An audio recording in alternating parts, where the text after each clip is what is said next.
Hey yo, welcome back to the Casual Marks podcast. We're running through AEW Dynamite New Year's Smash. In case you haven't seen the other two segments that we've covered so far, be sure to head on over to the channel and check those out.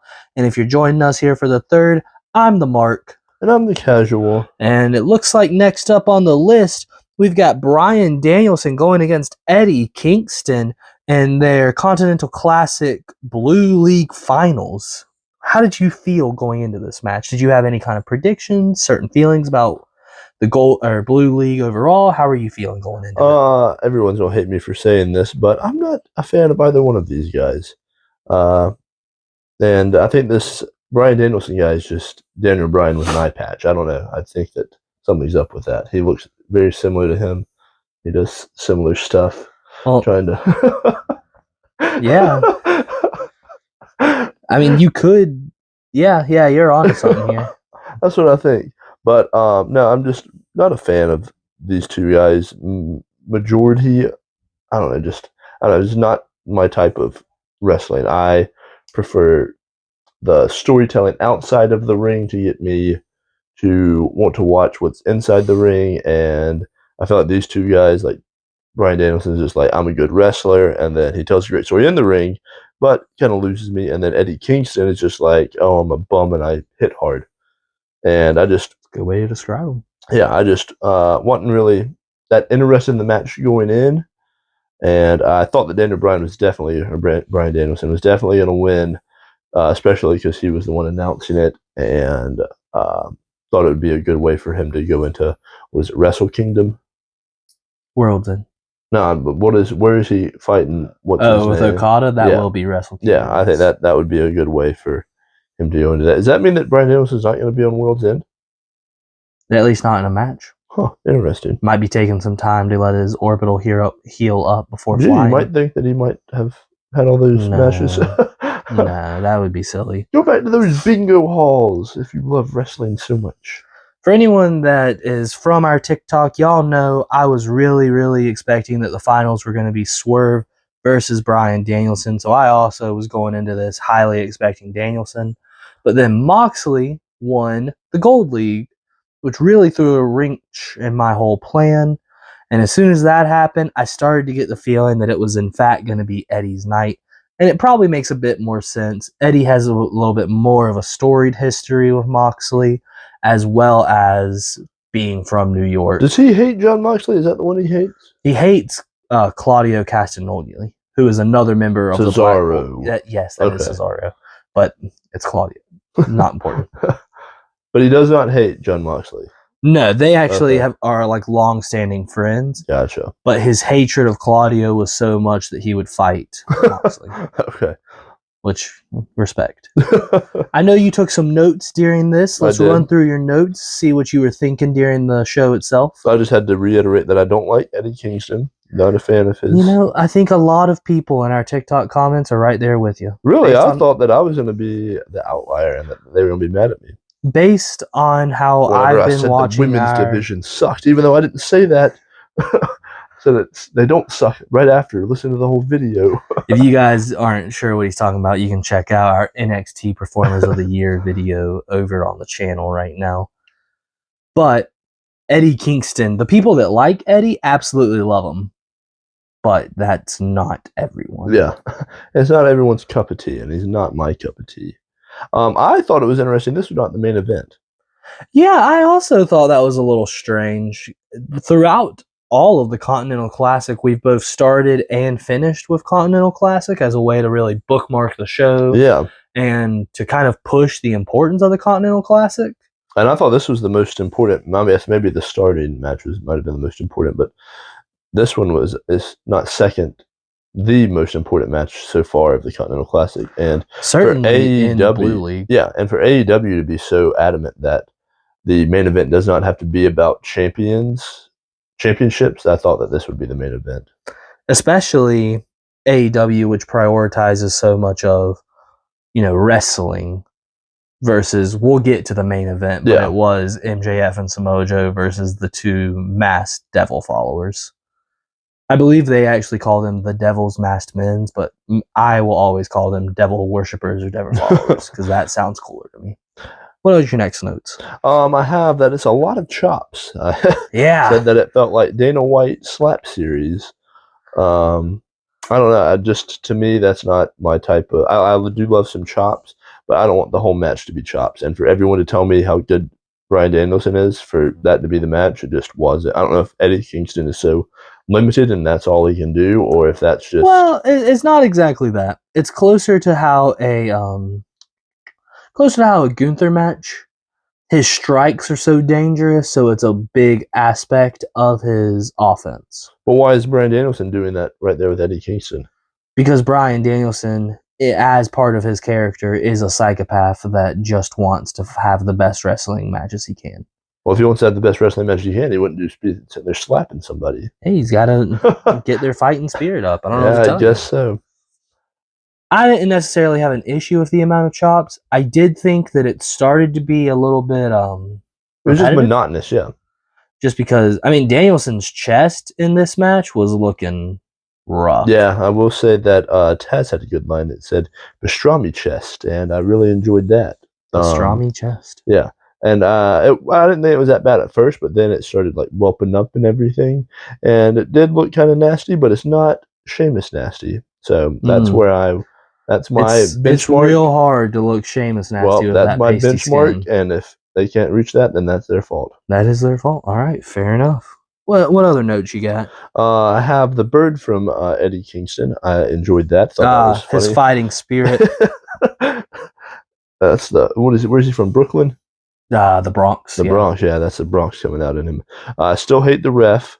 I don't remember. I think this is Bryce for anyone that doesn't know. Yeah, Rick Knox. Rick Knox.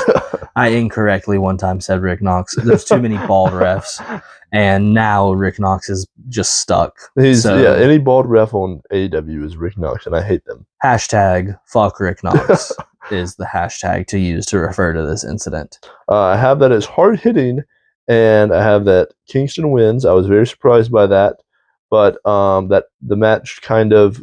I didn't hate it as much as I thought that I did in the middle of the match. It kind of picked up, and I was kind of got more into it, seeing how hard hitting it was, seeing that AJ Styles, they really were hitting out there. Yeah. And so it kind of won me over, but still didn't do it for me. All right, that's fair. So you preferred the Gold League to the Blue League. Yes. All right. I can understand. I don't know if I necessarily agree. But that's just because the Blue League had some of my personal favorites, like Claudia, like a Brody King, like an Andrade. So for me, that was just a real big hoops moment. Yeah. So as we said, Eddie Kingston picks up the win. After the match, Jon Moxley comes out, and they get a little promo time to build up the match because we just now found out who is going to be in the match. Jon Moxley kicks Daniel Bryan out of the ring. He does kind of like shimmy him out, which I was like, all right, bud. But an interesting part, they still seem like they're going to be friendly going into the match. They respect each other so much. Just kind of like Kingston hates everyone. Yeah, he does say that he hates himself more than anyone. And even though he hates himself, he's not going to make any excuses, and he knows he can beat. I mean, don't get me wrong. Promo was fantastic. But once I kind of took a little bit of time to digest it, I was like, that's an interesting route to go. I just think it's the one that makes the most sense for their characters being friends. Yeah. It would be weird if Moxley was like, yeah, we've been friends for all these years, but I want the Triple Crown. I'd be like, all right. But I had a note that I thought the camera work was really well during this. The way that they were zooming in, going to different angles, it was very aesthetically pleasing, more so than what I'm used to from AEW. I don't know if I would agree that it was more aesthetically pleasing, but it definitely kept my attention a lot better. Yeah. It was a little bit closer to WWE style of frantic cuts without being as over the top as WWE often is. Yeah. And it was like, it just felt like that. I liked the shot that was like, I guess the guy was standing beside the ring and was like shooting between the ropes. And like, I know people have been talking about it, the higher hard cam, the high-end hard cam. And I thought that was really cool. I agree. But then as soon as I give them a compliment about their production, they have to screw it up at the end. there was a weird little thing there at the end. Kingston finishes up his promo, says his last line, moves the mic down, then quickly picks it back up and adds in, "That's my closing line." I think he said Toph? Taffa? I don't know who. I'm assuming that's just whoever was working production in the back. And then Moxley cracks a little smile, Taz laughs, and then Kingston's music picks up, which makes me think that they actually did miss the spot. I don't know what else that would be referring to, unless they just have like a little inside joke. It could be like some kind of inside joke. It could be just that was a way to try and make it feel more real. I don't know. But to me, it did not work. Yeah, to me, it felt like it took me out immediately for him to be like, "Hey, hit my music." I would have preferred him to say "hit my music" than "that's my outline." Yeah, "hit my music" sounds better than trying to say that it's scripted. I can agree with that. And maybe we're just misunderstanding it. But that's how I felt in the moment. Tell us in the comments that we're idiots. Exactly. Anything else you wanted to add for this segment? Or you want to move into predictions for World's End about the finals? I think Jon Moxley is going to win. Oh, you think of Moxley? Okay, yes, because I feel like Jon Moxley never loses. I don't know. No, the one time I did see him lose is whenever he probably got concussed in ring, and then they're like, "That was Ray Phoenix." For anyone do it again.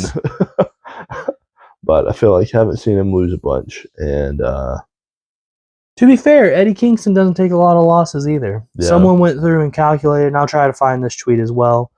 The number of who was the most protected overall.